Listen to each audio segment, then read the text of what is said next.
Hello, and welcome to another episode of Heal, Pray, Grow. Thank you for coming to my YouTube channel. I ask that you like, subscribe, and please share this message out. I'm trying to get my channel out to as many people as possible. I hope you enjoy this episode. Today, we are going to be talking about what is eating you. Why are our lives so chaotic? So of course I say this every episode, but I have to for new listeners and new viewers. My name is Tanisha Johnson, aka TJ Self Care. I am the founder of TJ Self Care and I'm your codependency expert. Of course, I am also the founder of Heal, Pray, Grow podcast. Thank you so much for tuning in today. And I want to just do a recap. So for those who may have missed our first episode, the first episode, I really just kind of gave an introduction of me, who I was for new viewers. I shared information about codependency, how we become codependent, what are some traits to look out for, what is it that happens in our brain due to trauma that we experienced in our childhood that causes us to pick up people pleasing habits.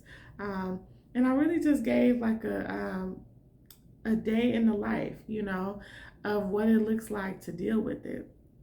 So if you have not been able to tune into that episode, please look for it. But today we are going to pick up kind of right there where we left off. So today we'll be talking about, what exactly is it that causes us, to have these chaotic lives. So as many of you know already, and for new viewers, you'll learn now, I too, am a codependent. I am a 7-year recovering codependent, almost 8. January is going to be 8. Yes. And, I remember my days of taking care of people, putting others before myself. Even to this day, it's still a reminder because the first initial thought that all of us have is to just go ahead and support others, go ahead and do for others, and then kind of do what we need to do for ourselves on the back end. But when I was truly thick in my days of trying to figure out, where my life started and where someone else ended, I was really, really lost, confused. There was a lot of fear there, and things just really felt chaotic. It felt like I was never going to get a break. It felt like someone else's needs were just always more important than my own. So today I wanted to take some time, to talk about that because my main thing is I always want all of my viewers and listeners to know that I know what you're going through. I have lived this life and I have overcome. My friends are still here. My family is still here. Now, I do not want to say that I did not lose people. Okay, there were people that I lost. There were relationships that ended. There were, things that occurred that I had to shift, whether it was employment, whether it was, different activities that I got myself involved in to meet new people.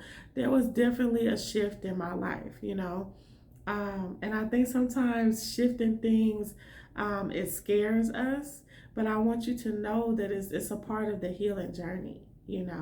So I just wanted to give that little disclosure to let you know that the things we talk about today, they might be triggering. They might they might be something that you really hold in your spirit because you're still going through it, and I just don't want you to feel like it's always going to be this way, because it's not. But because it is for right now, I want us to talk about it. Okay, what really makes it chaotic? So there are a number of things that make dealing with codependency chaotic.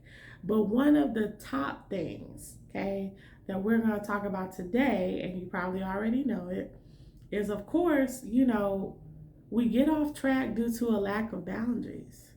So boundaries is probably one of the most the most things that bring codependents to a place where they just feel lost and confused. The lack of boundaries, not being clear about our boundaries with people, being fearful of being clear with the boundaries because we don't know what the outcome is going to be. We don't know if this person is still going to be upset with us. We don't know if this person, is going to treat us any differently because of it, and just all these things. And so because of that, that's normally the thing that brings codependents to seek help, whether it be a therapist, looking through information on YouTube themselves, purchasing books, a coach like myself. Normally it is because the boundaries are off whack. Now, we're going to dive more into this. What is it about the boundaries that makes it off track? We are controlled by our guilt, by our fear, and by our shame of how other people will perceive our boundaries. So because of that, we have little to no boundaries in place in our relationships. In addition to this, many of us don't even know where boundaries should be placed, when they should be placed, how they should be placed, how to truly, integrate a life of supporting others, but then also being very clear about where your boundaries are. That's something that just doesn't come natural to many of us, myself included, when I was there where you are now. And so I want you to understand that we first have to be able, to understand what our boundaries are, how to establish the boundaries, and how to get to that place of knowing where we begin, where someone else ends, and vice versa. So, how do we set these boundaries up? Let's talk about it. Since this is the number one thing that makes life chaotic, I know you want to jump into it. So, number one, we don't establish the boundaries. We have to establish what are our boundaries. Now, sometimes, because so in my previous episode, I shared with you guys that I am a life coach. I'm a certified life coach. I've also been a social worker, as many of you, probably already know, for 20 years now. And I've been counseling families for 20 years now. And people always ask me, Tanisha, how do we set boundaries? How do we even know when it's time for a boundary to be set? And that's an amazing question.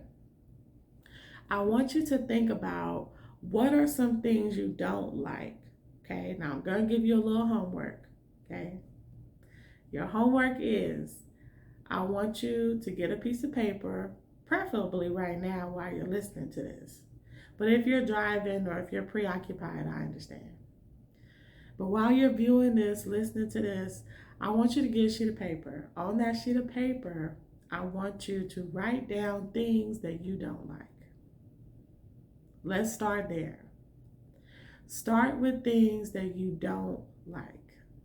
Okay? Now, once you have, I would say probably about 4 or 5 things that you don't like, next I want you to think about what are some reasons you don't like those things. What are some reasons or some things that have happened when those things took place? Okay.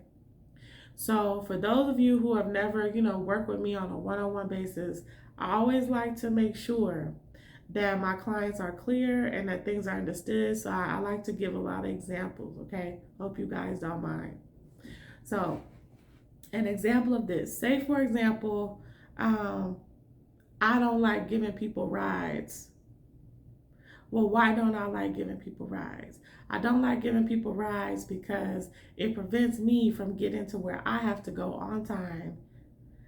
So why do I give people rides? Well, I've generally given people rides because I know it's a nice thing to do. I know what it's like not to have a car, to rely on public transportation. So I give people rides to help them out. Okay. So the boundary then is we don't give people rides when we have other obligations or things to do. That's how we set boundaries. Now, I gave a very general example that may not connect, but I want you to find the thing that connects for you. Okay, I want you to find, the boundaries that work for you. I want you to use this, as a map out of how you are going to set your own boundaries. Okay.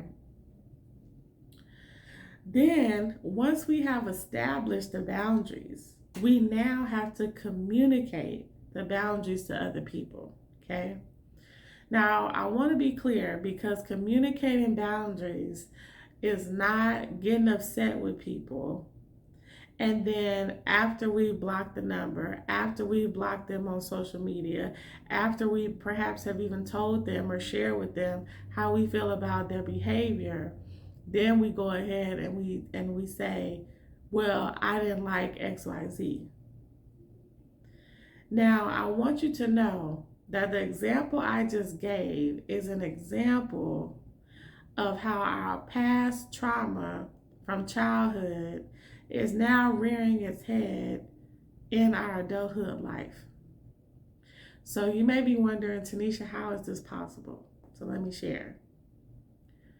When we were children, okay, so codependents, people pleasers, people who struggle with people pleasing, in your childhood experience, there was a time where you did not feel safe to share how you felt, what you were going through, etc., with your parent or caregiver.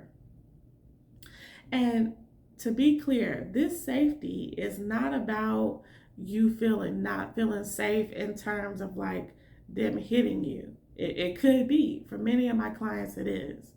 But this safety could also be your parent minimizing your experiences, rejecting you, or, just simply making you feel like you're tossed to the wind, that what you went through or gone through is not important, okay? You did not feel safe. So because of that, we have this defense mechanism and this behavior pattern of watching what people do. And then based on what they do, we make moves for ourselves. Because that interpersonal reaction of going to someone, having a healthy dialogue about what you like and what you don't like, and all these other things is not in your radar. It's not something that you're used to doing. Okay? And so because of that, we find other ways, and those are one of the ways. So when it comes to setting boundaries, we find passive ways to try to tell people our boundaries. Say for example with the scenario that I gave, waiting till the passenger gets in the car, and then we have an attitude taking them somewhere, or we say, this really is a lot. Yeah, I'm wondering if maybe, you can find another way. I don't know. I may be able to do it for a little while, but mm-mm. And I've been there, okay? So let me just say that. I want you, even though this may be a hard, thing for us to talk about, I want you to find the joy in your heart to laugh with me about this. Because think about some of the things that we do, I guess. Well, I'm wondering, yeah, it's really a lot on me. And if that doesn't work, if they don't get the cue from that, then that's where we get a little bit more passive, and it really, it turns into avoidance.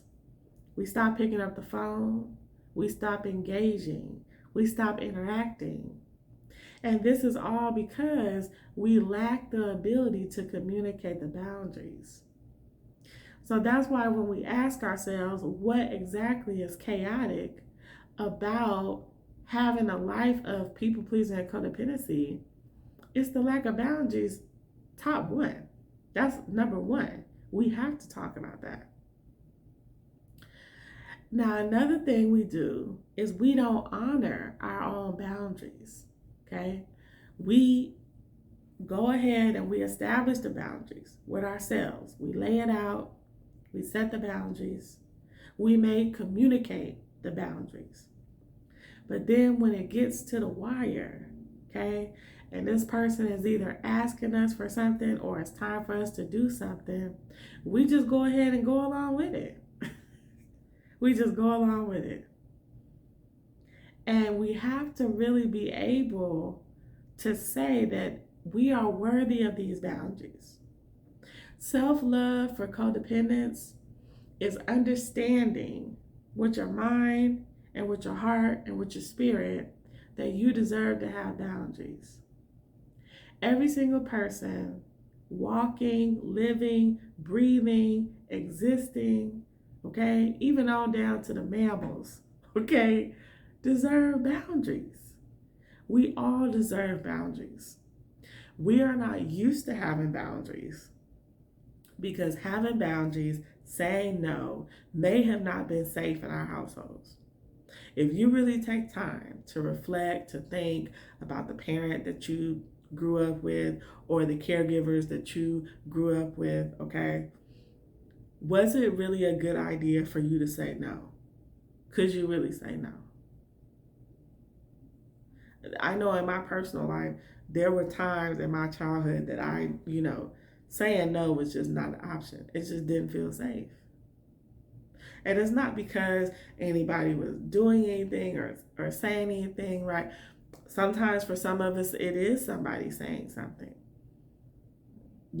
Sit down, shut up, I'll give you something to cry about. All these things, right? All this rhetoric that gets passed down as good parenting is actually emotional abuse.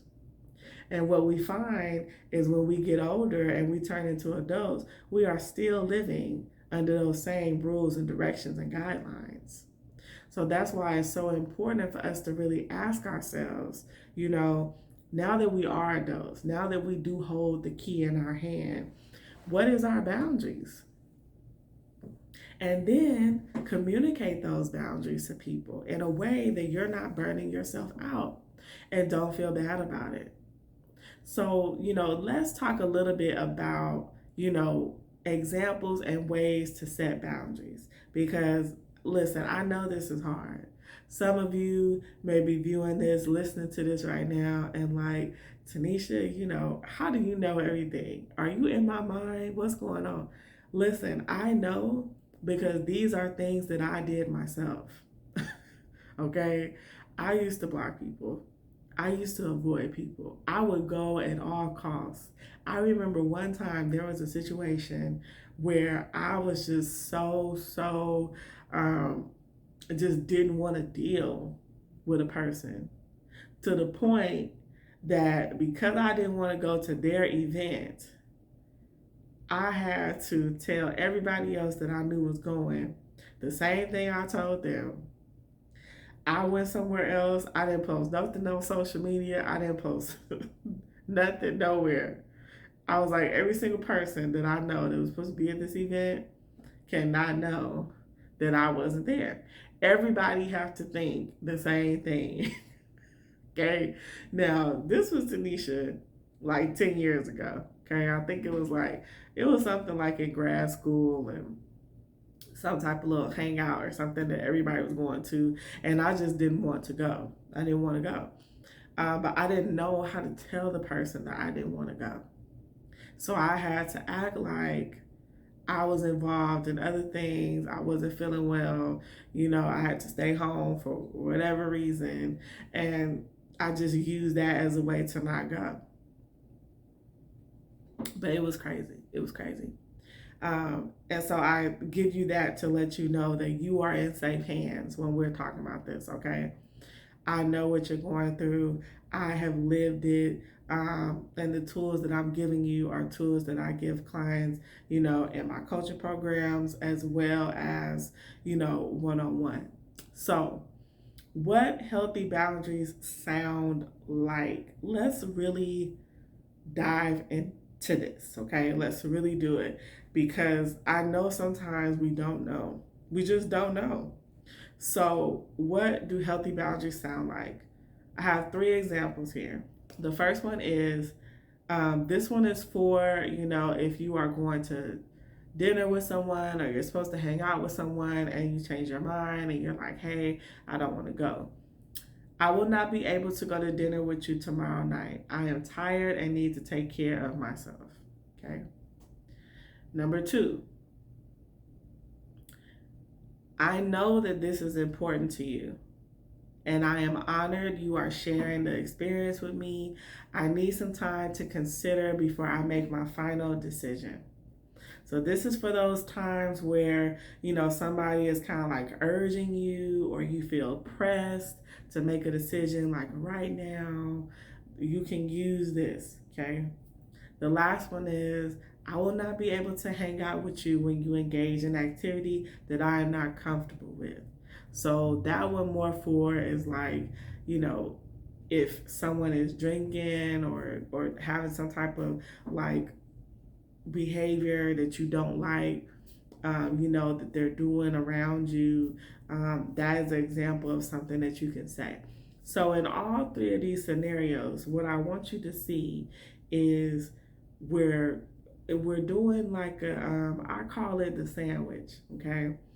Like you're saying something really, really good, and then you set the boundary, and then you let them know the outcome. So, in all three cases, okay, each example validated the other person. We didn't name call, we didn't say everything that they've done to hurt us, in the last 5 years. We're just simply calling out what's currently happening right now. Listen, I cannot be with you when you act like this. I know that this is important to you. I also have to honor, the my calendar. I will get back to you. I can't go to dinner. I am just tired. I need to take care of myself. Let's reschedule. What do you have available? Like in all of these examples, we are being empathetic towards the other person. We're setting our boundary, and then we're including them in the experience. Every single person likes to feel like they are important. Now, I'm getting ready to give you a tidbit, okay? This is something that I've used that I still use for a long time.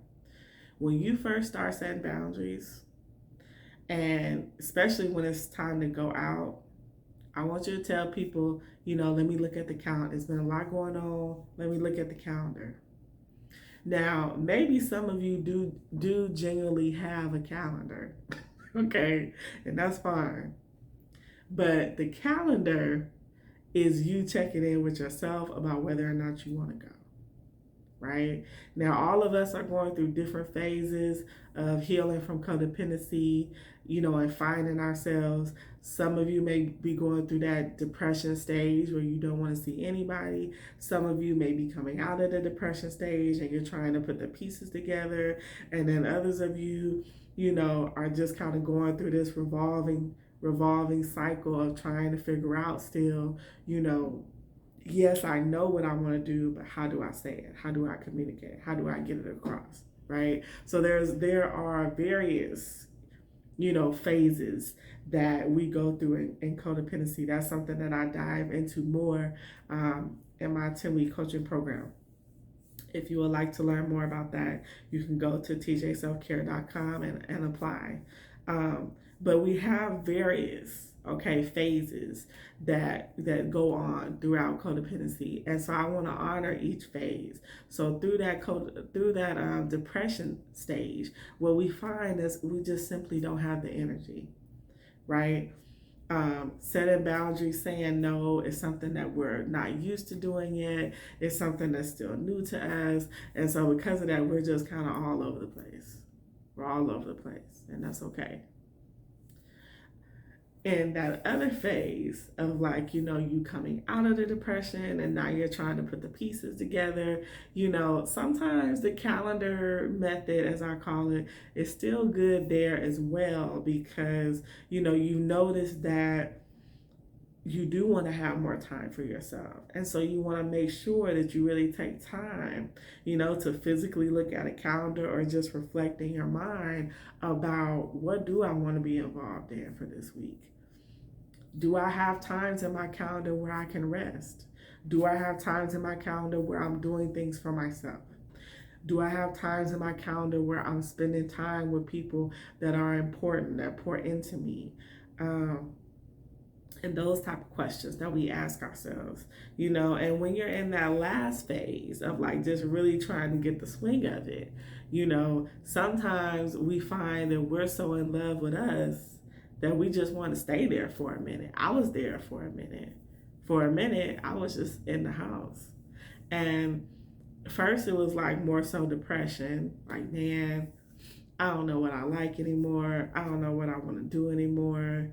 Don't want to lose my relationships with my family and my friends. So let me at least try to call people, text people. When I get bursts of energy, I try to go out and see people. And then when I got in that last phase, I was like, you know what? I think it's just time to tell people. I just don't have it today, girl. I just can't do it. You know, I just can't run that errand for you today, Grandpa. I just can't do it. Even our spouses, if you are dealing with codependency and you're trying to heal, your spouse needs to know. They need to know, or intimate partner, they need to know what you're going through. Whoever is living in the house with you, you need to, in your own way, share with them that you are changing. That because that's also the next reason that I was going to bring up.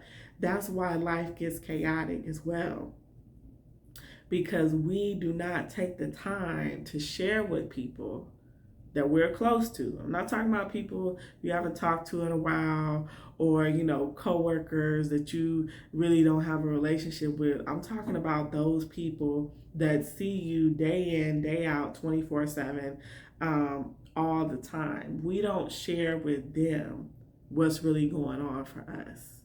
And this is not something that you have to hold to yourself, or that you should be holding to yourself. You should be sharing with people that you are healing from codependency or people pleasing, whatever term you feel comfortable with, that you are finding ways to evolve, you are finding ways to love yourself, you're finding ways to, just figure out who you are. And I know that I just gave like a bombshell, right, of information. I don't want you to feel like you have to just pour out your heart to everybody, because you may not be there. It takes time, to get through levels of transparency where you can just talk to people about what you're going through. I want you to do it like at your own pace.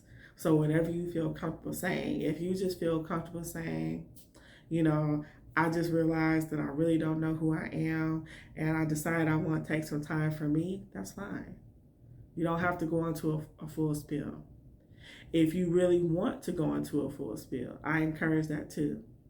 If you want to talk to someone, or write it down or journal about it to process how you feel before you talk to someone, I encourage you to do that too.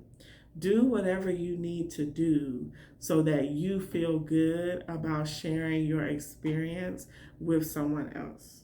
That's what I want you to do, okay?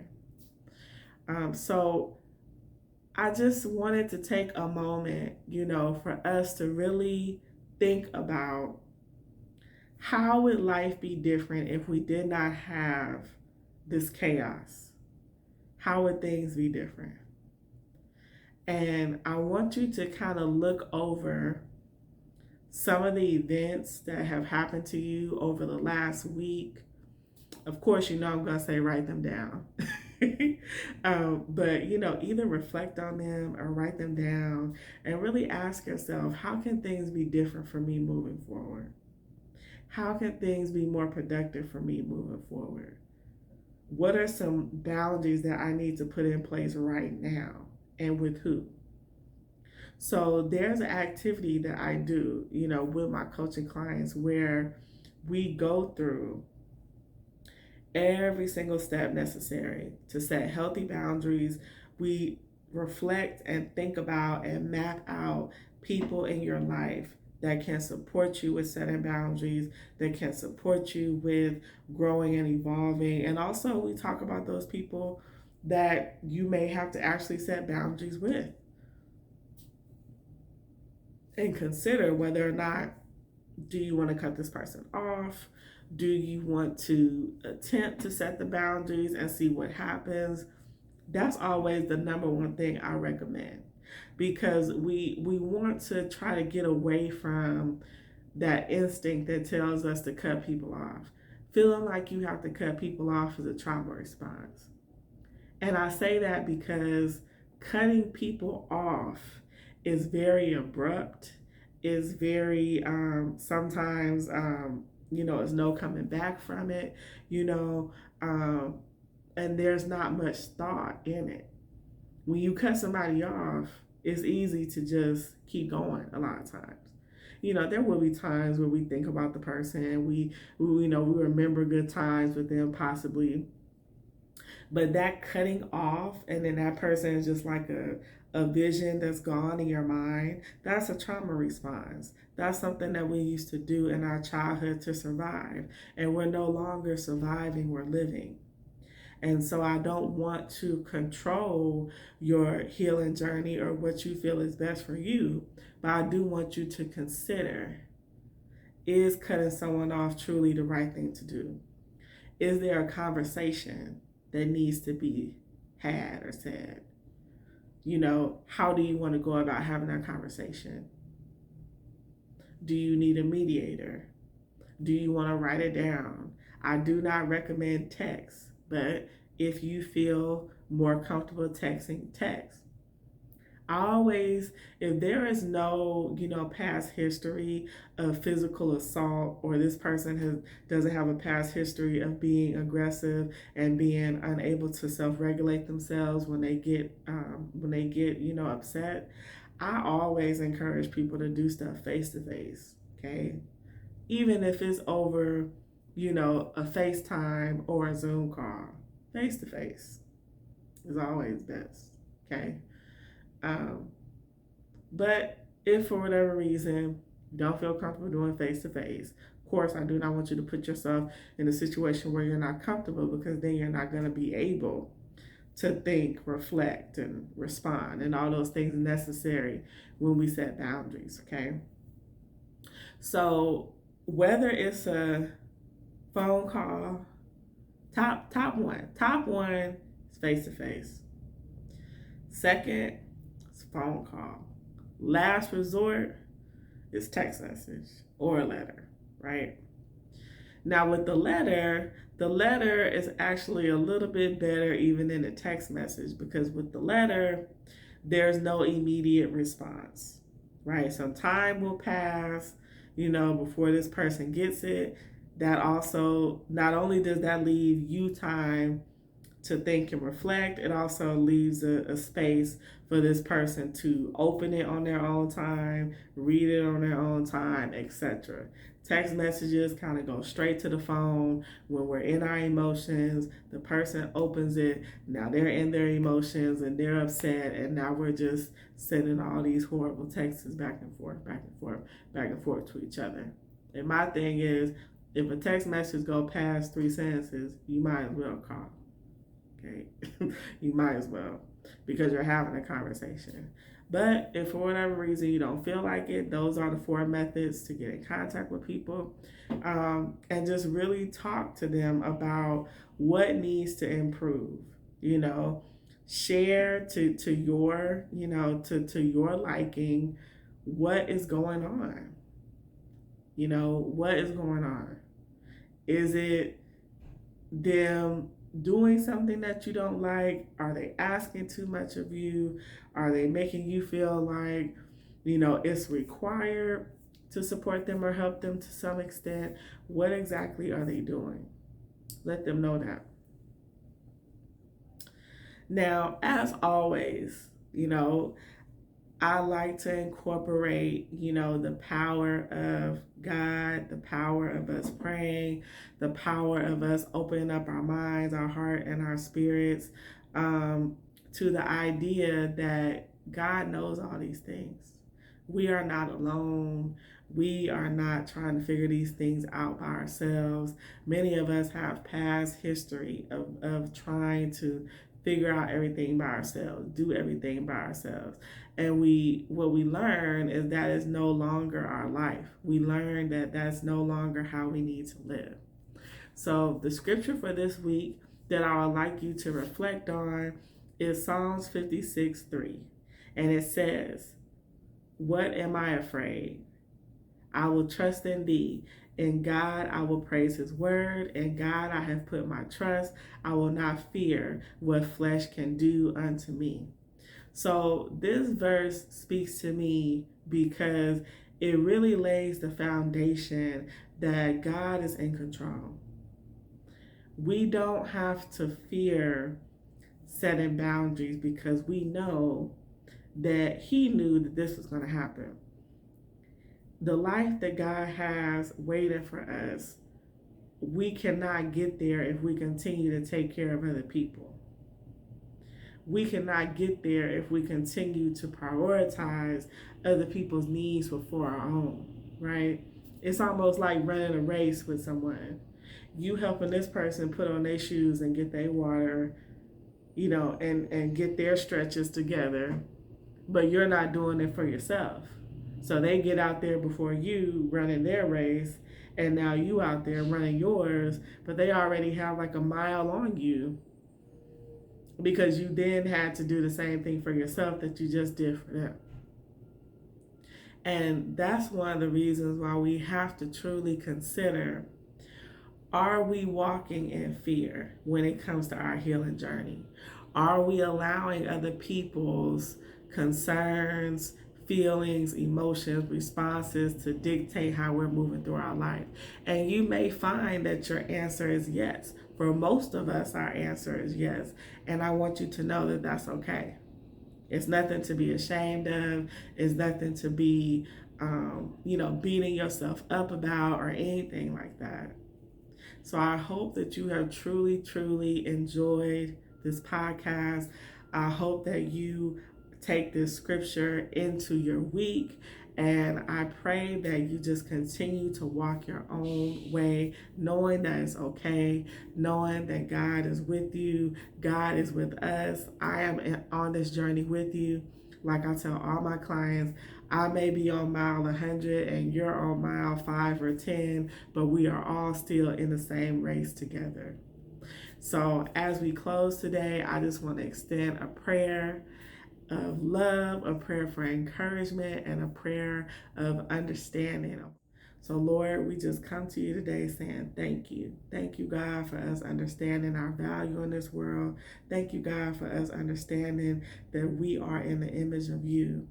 Lord, when fear comes into our spirit, our heart this week, we ask that you remove it. We ask that you remind us, Father, of the purpose you have for us. Let us be reminded that we are worthy of setting the boundaries. We are worthy of saying no. And in times where we are truly fearful to the point that we're stagnant or we can't move, we ask, Father God, that you bless us to just be still. Be still and know that you are in control. You will guide us to the right path. You will guide us to the right people. Help us to hold firm to those things as we continue to heal and continue to walk on our journey. I hope you have an amazing week, an abundant week, and I will see you in the next episode. Bye.